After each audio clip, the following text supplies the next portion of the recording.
Well, I certainly have lost many battles. So far, I've not lost a war, but I've certainly lost many battles. Oh, yeah, more than I can count, probably. I mean, we had many, at Tesla, we came many times close to bankruptcy.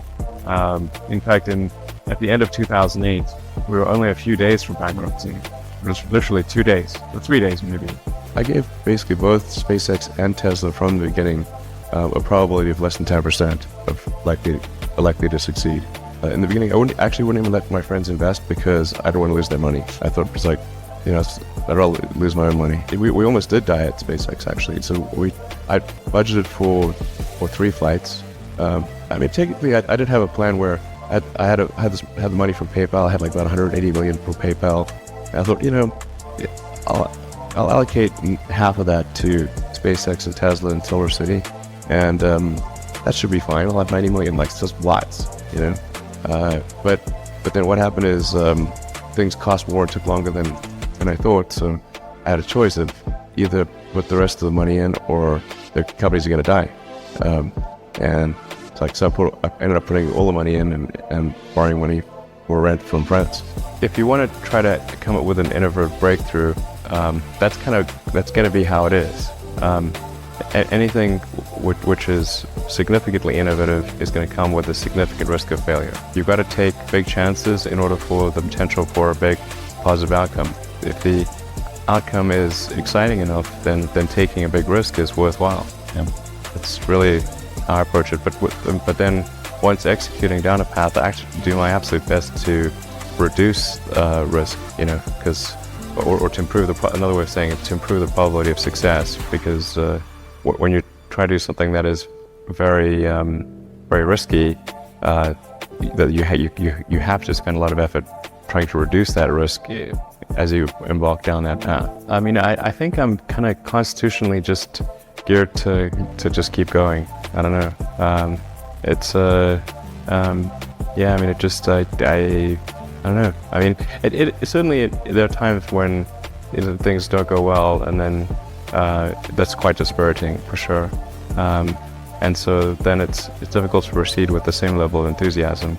But I do think the things that we're doing are pretty important to the future. And if we don't succeed, then it's not clear what other things would succeed. And if we don't succeed, then we will be certainly pointed to as a reason why people shouldn't even try for these things. So I think it's important that we do whatever is necessary to keep going. So how do you keep your focus on the big picture when you're constantly faced with, we could be out of business in a month? Well, it's just a very small percentage of mental energy is on the big picture. Like you know where you're generally heading for, and the actual path is going to be some sort of zigzaggy thing in that direction. You try not to deviate too far from the path that you want to be on, but you're going to have to do that to some degree. I think successful entrepreneurs probably come in all sizes, shapes, and flavors. An obsessive nature with respect to the quality of the product it is very important.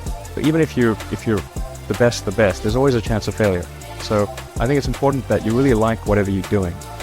If you don't like it, life is too short. If you like what you're doing, you think about it even when you're not working. I mean, it's something that your mind is drawn to.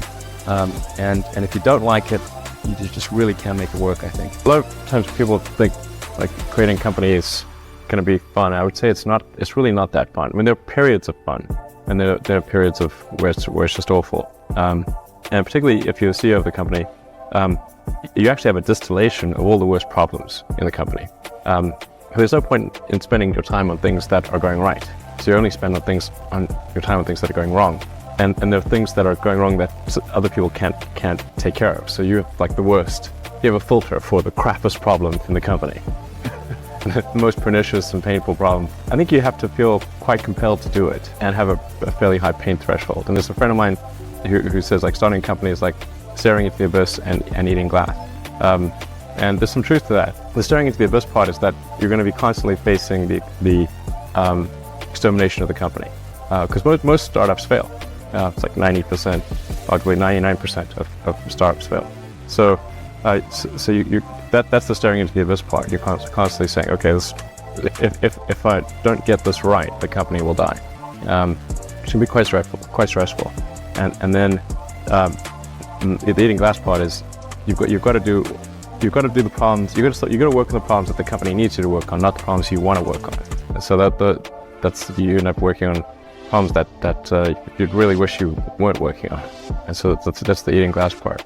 And that goes on for a long time. You may have heard me say that it's good to think in terms of the physics approach of first principles, which is, rather than reasoning by analogy, you boil things down to the most fundamental truths you can imagine, and you reason up from there.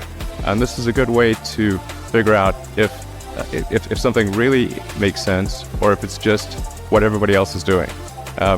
It's hard to think that way. You can't think that way about everything. It takes a lot of effort, but if you're trying to do something new, it's the best way to think.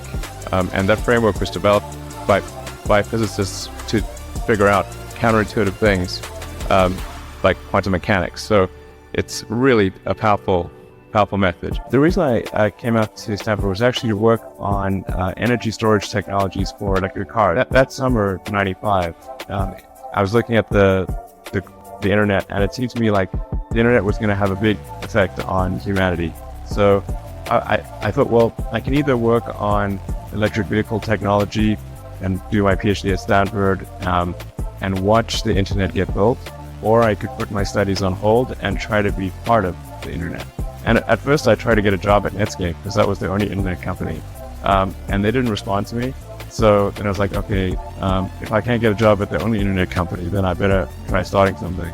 But I talked to my professor and I said, look, I'm going to try starting a company. It's probably not going to succeed.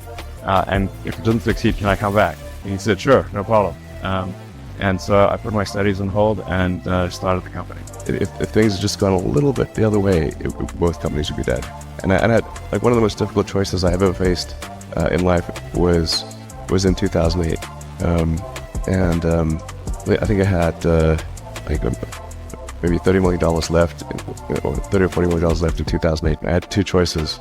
I could put it all into one company, and then the other company would definitely die, or split it between the two companies. But if I split it between the two companies, then both might die.